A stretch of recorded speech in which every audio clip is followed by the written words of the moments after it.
Hello बच्चों, आज मैं आप लोगों को कराऊंगा जर्नल एंट्री। इसकी 2 वीडियो पहले बन चुकी है और ये तीसरी वीडियो है। तो इस वीडियो को देखने के लिए और समझने के लिए इससे पहले वाले पार्ट जरूर देख लेना।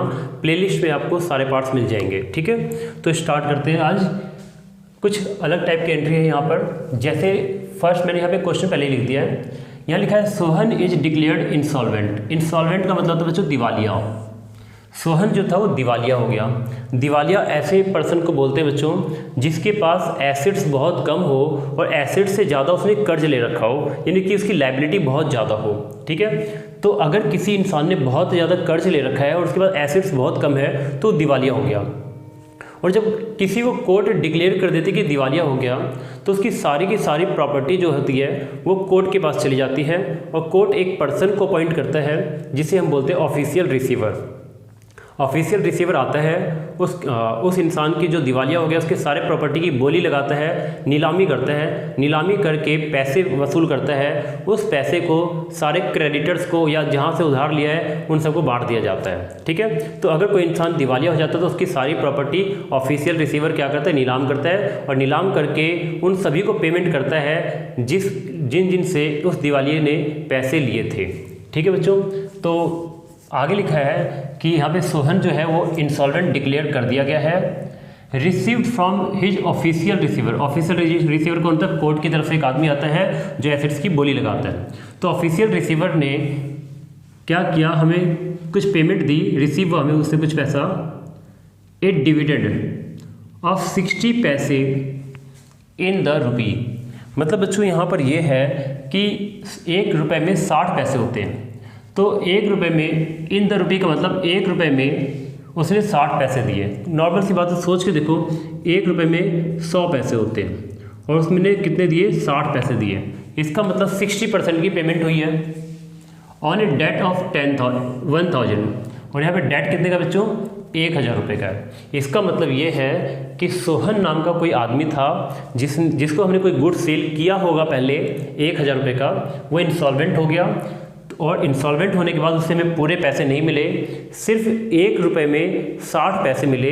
1 रुपये में 100 पैसे होते हैं, तो मतलब 100 पैसे में 60 पैसे मिले, मतलब 40 पैसे डूब गए, ठीक है।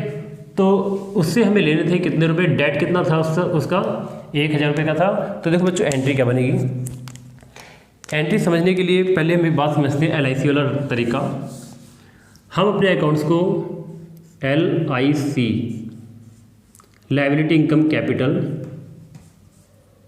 ये क्रेडिट से तो होंगे प्लस और डेबिट से होंगे माइनस।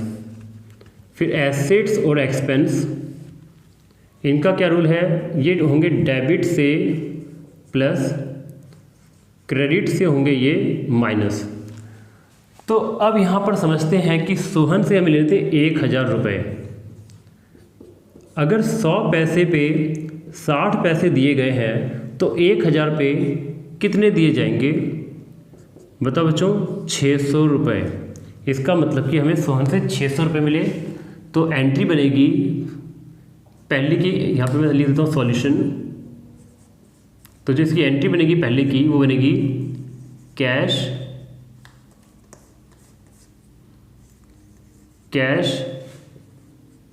अकाउंट डेबिट 600 रुपये।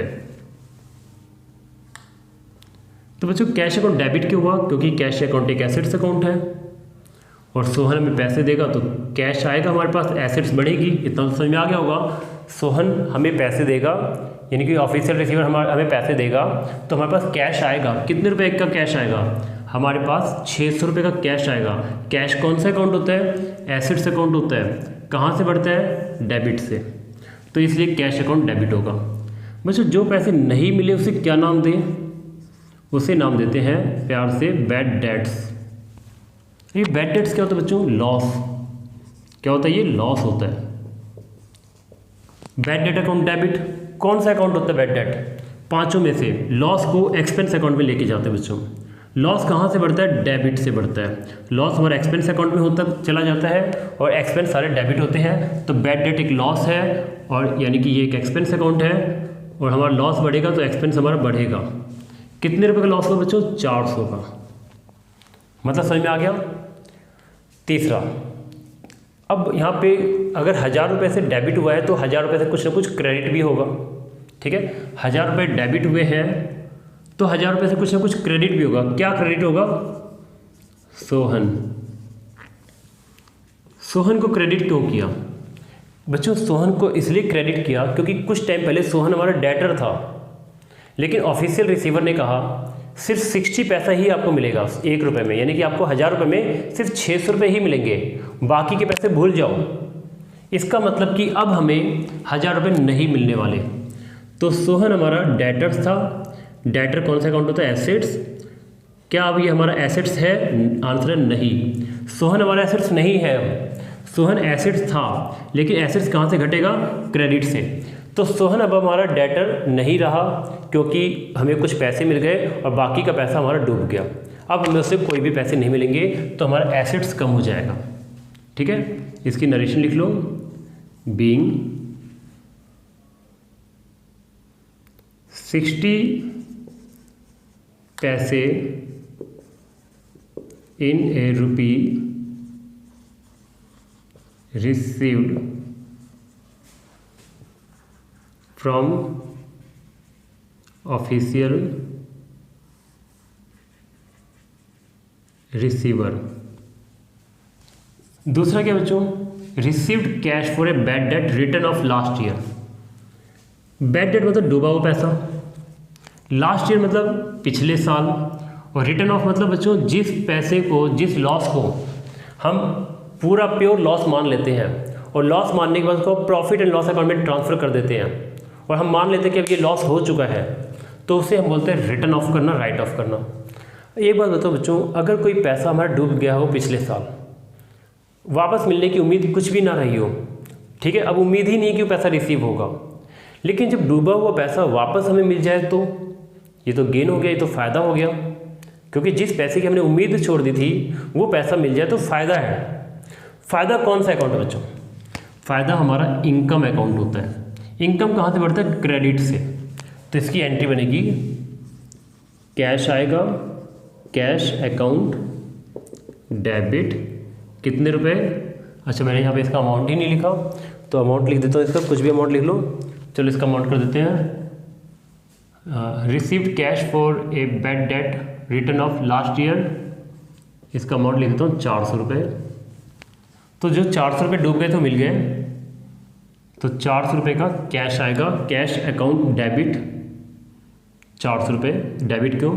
कैश एक एसेट्स अकाउंट है, जब हमारे 400 रुपये मिलेंगे तो हमारा एसेट्स बढ़ेगा।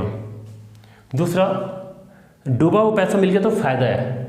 फ़ायदा कौन सा अकाउंट होता है? Income account. इनकम कहाँ से बढ़ता है? क्रेडिट से। तो क्या करेंगे?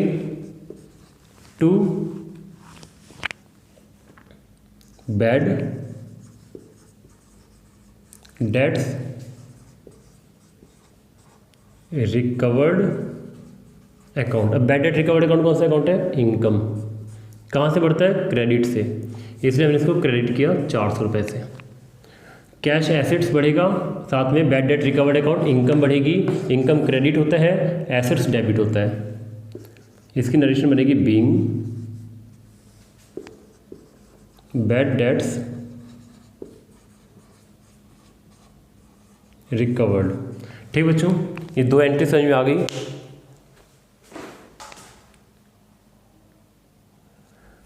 तो मुझे ऐसा लगता है कि दो एंट्री समझ में आ गई है। इसके अलावा कुछ एंट्री मैं और सिखा देता हूँ, ठीक है, ताकि ज़्यादा वीडियो न बने, कम से कम वीडियो में कवरेज। इसको जल्दी से नोट कर लो या इसका स्क्रीनशॉट ले लो, ठीक है। चलो बच्चों फिर आगे बढ़ते हैं।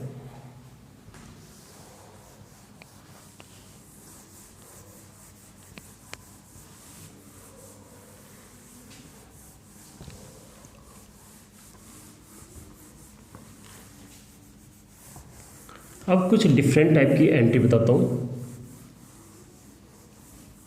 चलो बच्चों कुछ डिफरेंट टाइप की एंट्री भी समझते हैं अब। हाँ, अब कुछ ऐसी एंट्री बताऊँ बच्चों जिसमें सिर्फ और सिर्फ परचेज अकाउंट क्रेडिट होगा। कुछ एंट्री ऐसी बताने वाला हूँ जिसमें परचेज अकाउंट क्रेडिट होगा, ठीक है। तो एक एक करके मैं एंट्री लिखवाता भी और उसको समझते भी चलते हैं। जैसे इस तरीके से आ सकता है बच्चों कि goods withdrawn for personal use, goods निकाले गए पर्सनल यूज के लिए कितने रुपए के, ₹1000 कर लो, 1000 रुपये के गुड्स निकाले गए पर्सनल यूज के लिए। ठीक है, तो बच्चों जब 1000 रुपये के गुड्स पर्सनल यूज के लिए निकाले गए तो चलो पहले तो रूल लिखते हैं कि रूल क्या है। रूल है बच्चों, लायबिलिटी, इनकम और कैपिटल ये बढ़ेंगे क्रेडिट से प्लस होंगे और डेबिट से माइनस होंगे। एसेट्स और एक्सपेंस ये दोनों डेबिट से प्लस होंगे और क्रेडिट से माइनस होंगे। तो हमने रूल लिख लिया। अब यहाँ पे आते हैं, लिखा goods withdrawn for personal use ₹1000, goods निकाला। बच्चों गुड्स निकाला तो परचेज अकाउंट हमारा एक एसेट्स अकाउंट होता है और सारे के सारे गुड्स परचेज अकाउंट में जाते हैं। ठीक है, तो परचेज अकाउंट हमारा एक एसेट्स अकाउंट होता है और सारे के सारे गुड्स कौन से अकाउंट में जाते हैं, परचेज अकाउंट में। तो जब गुड्स निकाला वो भी किस लिए निकाला, पर्सनल यूज के लिए निकाला। बच्चों पर्सनल यूज के लिए जब भी पैसे निकालेंगे तो कैपिटल कम होगा। क्या कम होगा, कैपिटल। तो कौन से अकाउंट पे इफेक्ट पड़ता है, इसका इफेक्ट पड़ता है ड्राइंग्स अकाउंट पर। ड्राइंग्स अकाउंट, कि ड्राइंग्स अकाउंट कौन सा अकाउंट होता है, ड्राइंग्स अकाउंट कैपिटल अकाउंट होता है। तो यहाँ पे LIC लायबिलिटी इनकम कैपिटल, तो ड्राइंग्स अकाउंट किस अकाउंट के अंडर में आता है, कैपिटल अकाउंट में आता है। और कैपिटल घटता कहाँ से बच्चों, कैपिटल घटेगा डेबिट से। तो कैपिटल को घटाने के लिए एंट्री बनेगी drawings account debit to purchase account. इसकी नरेशन बनेगी being goods withdrawn for personal use. ठीक है, इसको समझते हैं बच्चों। देखो बच्चों जब गुड्स को ड्राइंग किया मतलब पर्सनल यूज के लिए निकाला तो कौन सा अकाउंट पे इफेक्ट पड़ा इसका, कैपिटल अकाउंट पे। ठीक है, पर्सनल यूज के लिए गुड्स को निकाला तो ड्राइंग अकाउंट कौन सा अकाउंट होता है, पर्सनल यूज के लिए जब भी गुड्स निकाले या कोई कैश निकाले कुछ भी निकाले तो कौन सा अकाउंट होता है, ये ड्राइंग अकाउंट। ड्राइंग अकाउंट किस में आता है, कैपिटल अकाउंट में। कैपिटल अकाउंट का रूल कहाँ है, क्या है कि कैपिटल घटती कहाँ से है, कैपिटल घटेगा डेबिट से। तो इसीलिए ड्राइंग एक कैपिटल अकाउंट है और ड्राइंग करने से कैपिटल कम होती है। ठीक है, तो ड्राइंग करने से कैपिटल कम होता है, इसलिए कैपिटल कम कहाँ से होगा, डेबिट साइड से। 1000 रुपये परचेज अकाउंट को हमने यहाँ बच्चों क्रेडिट किया हुआ है। परचेज अकाउंट को क्रेडिट क्यों किया, क्योंकि जो भी गुड्स हम खरीदेंगे परचेज अकाउंट में जाता है। परचेज एक एसेट्स है और उस एसेट्स को अगर मालिक घर लेके चला जाए तो एसेट्स कम हो जाएगी। जैसे मान लो कि बच्चों हमारे पास गुड्स है 1000 रुपये के, सॉरी मान लो हमने अपने बिजनेस से गुड्स निकाल लिया और तो जब बिजनेस से गुड्स निकालेंगे तो बिजनेस में से गुड्स का स्टॉक कम हो जाएगा। ठीक है, तो परचेज अकाउंट हमारा बढ़ता डेबिट से घटता क्रेडिट से, तो यहाँ पे हमारा गुड्स कम होगा इसलिए परचेज अकाउंट क्रेडिट होगा। इसी तरीके से और हो सकता है बच्चों गुड्स गिवन एज चैरिटी। कई बार ऐसा होता है कि कोई बिजनेसमैन कुछ गुड्स को चैरिटी में दे देते हैं। जैसे हमारा शर्ट का फैक्ट्री है, हमारी शर्ट की फैक्ट्री है, हमने अपनी शर्ट की फैक्ट्री में से थोड़े बहुत शर्ट गरीबों में दान करवा दिए। ठीक है, या हमारा कोई रेस्टोरेंट है, हमने अपने रेस्टोरेंट में से कुछ खाने पीने की चीज़ें लोगों को खिला दी, गरीब लोगों को खिला दी। तो ऐसे बहुत से बिजनेस करते हैं। जैसे हमारा कंबल की फैक्ट्री है, हमने कुछ कंबल गरीबों में बंटवा दिए। तो बच्चों चैरिटी भी हो सकती है। तो चैरिटी हमारा एक एक्सपेंस अकाउंट है, charity account debit to purchase account. यहाँ पर भी परचेज अकाउंट क्रेडिट होगा, इसकी नरेशन होगी being goods given as charity. बच्चों अगर हम गुड्स को चैरिटी करते हैं तो चैरिटी हमारा एक्सपेंस अकाउंट होता है। चैरिटी मतलब हमें दान कर दे, वो एक खर्चा माना जाता है। ठीक है, एक्सपेंस कहाँ से बढ़ता है? डेबिट से। इसलिए चैरिटी अकाउंट जो है ये डेबिट हुआ है क्योंकि एक एक्सपेंस अकाउंट है। एक्सपेंस कहाँ से बढ़ेगा? डेबिट से। परचेज कौन सा अकाउंट है? एसेट्स अकाउंट है। जब हम गुड्स को चैरिटी में दे देंगे तो हमारे पास एसेट्स कम होगी। ठीक है, एंट्री होगी 500 रुपये से।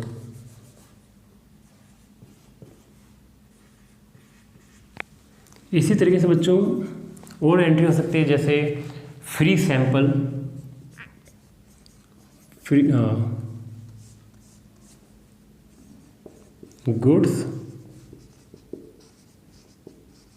Distributed as free sample, ₹300।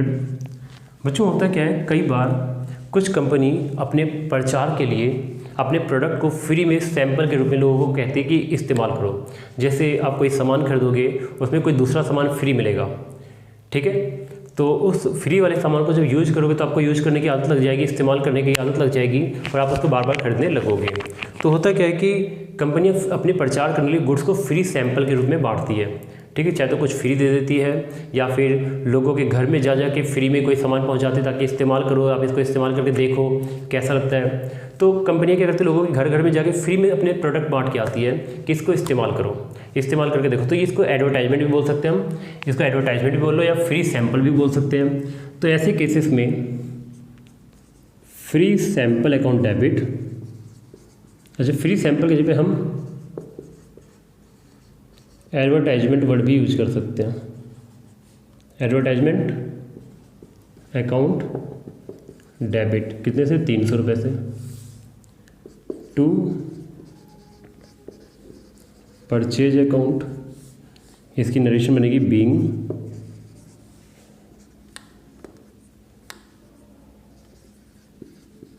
Goods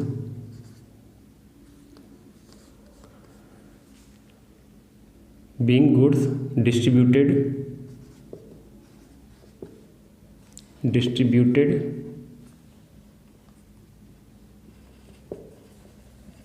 as free sample. इस बच्चों समझ लो, फ्री सैंपल या एडवर्टाइजमेंट अकाउंट डेबिट क्यों हुआ? फ्री सैंपल या एडवर्टाइजमेंट अकाउंट डेबिट इसलिए हुआ बच्चों क्योंकि ये एक एक्सपेंस अकाउंट है। एक्सपेंस डेबिट से बढ़ता है। हम एडवर्टाइजमेंट करें या हम फ्री में सैंपल को बांटें, ये हमारा खर्चा होगा। खर्चा कौन सा अकाउंट होगा? एक्सपेंस अकाउंट होगा। एक्सपेंस कहाँ से बढ़ेगा? डेबिट से। परचेज हमारा एक एसेट्स अकाउंट है। जब हम गुड्स को फ्री में बांट देंगे प्रचार के लिए तो हमारे पास से एसेट्स जो है वो कम हो जाएगी। ठीक है, एसेट्स कहाँ से कम होती है? क्रेडिट से। एसेट्स हमारा क्रेडिट से कम होता है, इसलिए परचेज अकाउंट को हम क्रेडिट कर रहे हैं। यहाँ पे जितनी भी एंट्री सब में परचेज अकाउंट जो हुई है वो क्या हुआ है? वो क्रेडिट हुआ है। ठीक है बच्चों, इसके अलावा कुछ और भी एंट्री देख लेते हैं।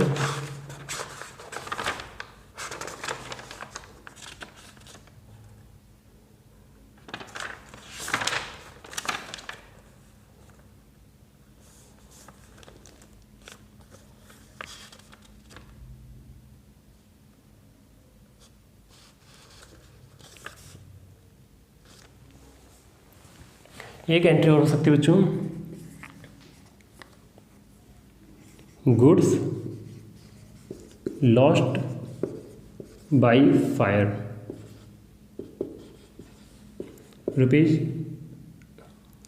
₹600। 600 रुपये की गुड्स में आग लग गई और जल गया। तो लॉस बाई थेफ्ट भी हो सकता है, चोरी भी हो सकती है। ठीक है, तो गुड्स की चोरी भी हो सकती है या फिर, ठीक है, इसको लॉस कर देते हैं। Goods loss by fire ₹600। आग लगी गुड्स में, तो कई बार गुड्स में आग लग सकती है, चोरी भी हो सकती है, लॉस बाई थेफ्ट भी हो सकता है। तो इसकी एंट्री बनेगी loss by fire account debit to purchase account, इसकी नरेशन बनेगी being goods loss, being goods